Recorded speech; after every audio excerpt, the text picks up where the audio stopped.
Hi everyone, I will show you how to send snap on Snapchat. First of all, you need to open the chat and tap the camera icon in the bottom left.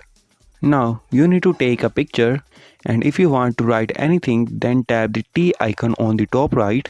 When you are done, then tap the right arrow in the bottom right and your snap will be sent on your Snapchat. If there is a problem with this video, so ask in the comment. Any problem related to social media and internet, let us know in the comment bar so we can make a video on it. Please like this video and press the bell icon for any update.